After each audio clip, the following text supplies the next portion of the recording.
It is strange that this is happening at the same time. It appears, obviously, there's no confirmation. It appears the spot ETFs uh, are going to get approved. So it's almost like they're giving with one hand and taking away with the other. And then I wonder is it because they know they can't ban it? And if they can't really ban it directly, they essentially want to build like a banking layer for Bitcoin. So yes, you can use it, you can use a derivative, but ultimately the Bitcoin that exists, that is held by Americans, exists either within a custodian. Well, actually, not basically every Bitcoin that's owned is with a custodian. So you lose the ability to self custody, which means you're at risk of being rugged by one of these institutions, but you still can effectively have exposure to the asset because these institutions will give you that exposure. Do you think that's maybe what they're trying to do?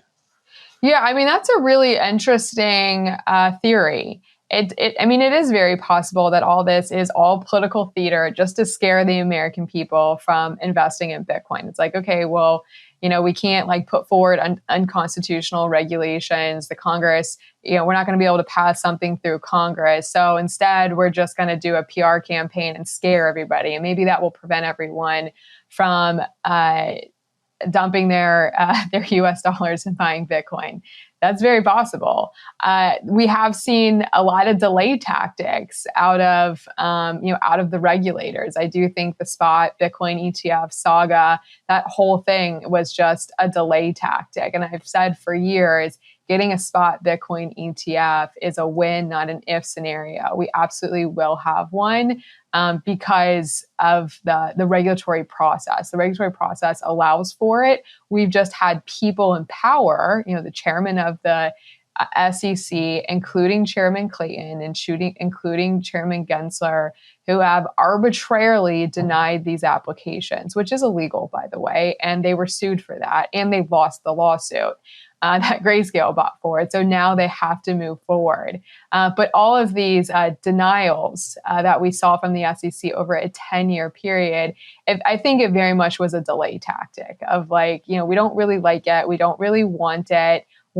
Even though we're not allowed to, we're going to, pick the winners and the losers. And right now, Bitcoin is a loser. We don't want this to come forward in an ETF, and we're going to use all the tools we have in our regulatory toolbox to delay this from coming forward.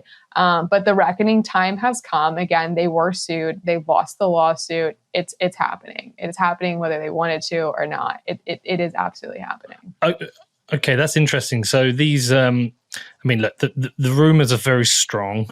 There's lots of signals in terms of the various applications and amendments to the applications from the likes of BlackRock, Fidelity, etc. And so you're effectively saying is that reluctantly they've had to accept these are going to exist, because if they could have delayed further, they would have. So have we essentially hit the point of they can't stop this anymore? Is that what you're saying? The SEC has one more delay tactic. So on the Grayscale case specifically, so they could bring grounds and say, well, now we're going to deny this application for another reason. However, that would be pretty ridiculous because for 10 years, the SEC has said, we're not approving these applications for one reason. And that's been, the reasoning for 10 years. So then 10 years later, after they've lost their lawsuit, to say, oh, actually, it was this reason we're denying would look, pretty ridiculous. Although we've seen things, a lot of very ridiculous, nothing would surprise us at this point. So there is still at least one more tool in the SEC's toolbox to continue to delay. But I think they're reaching the very, very, very, very end of that. Yeah. And then I do wonder, with someone like BlackRock coming in quite late with their ETF application and the language used by Larry Fink publicly,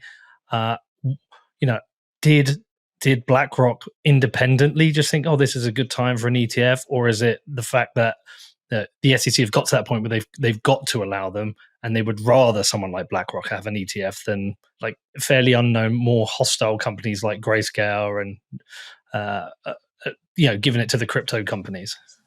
We don't know. That information is not made public, so there's no way to know for sure. I mean, what I would say is that we want the rules applied equally across across all market participants. We don't want anyone to have special treatment.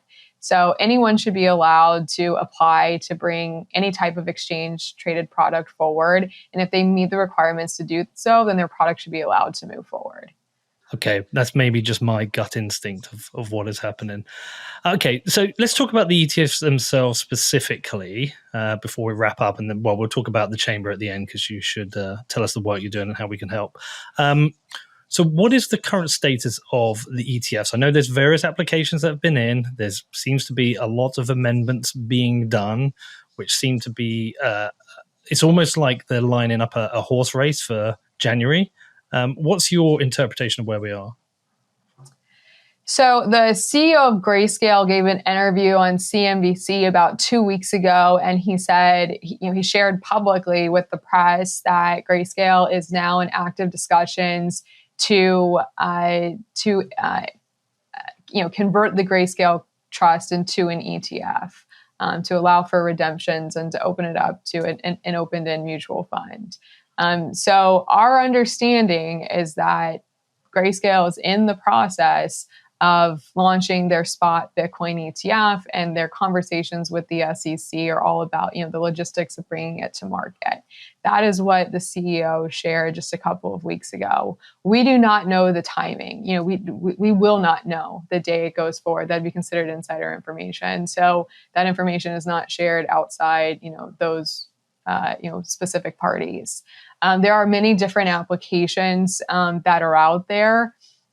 Some of what we're hearing is that it's very possible that the SEC controls the timing. So the SEC could take all of the institutions that have filed to bring a spot Bitcoin ETF to market, a similar product to market.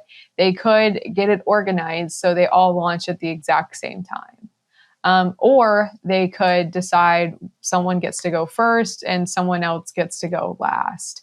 Again, we don't know that information either. What I will say is whoever goes first gets an incredible advantage. It would feel a little bit unfair then to pick a winner.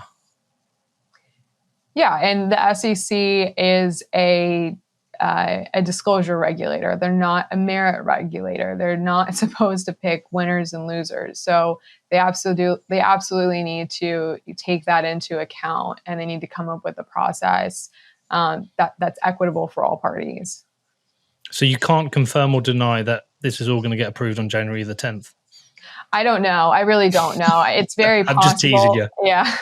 I don't have that information. If I did, I wouldn't be able to tell you.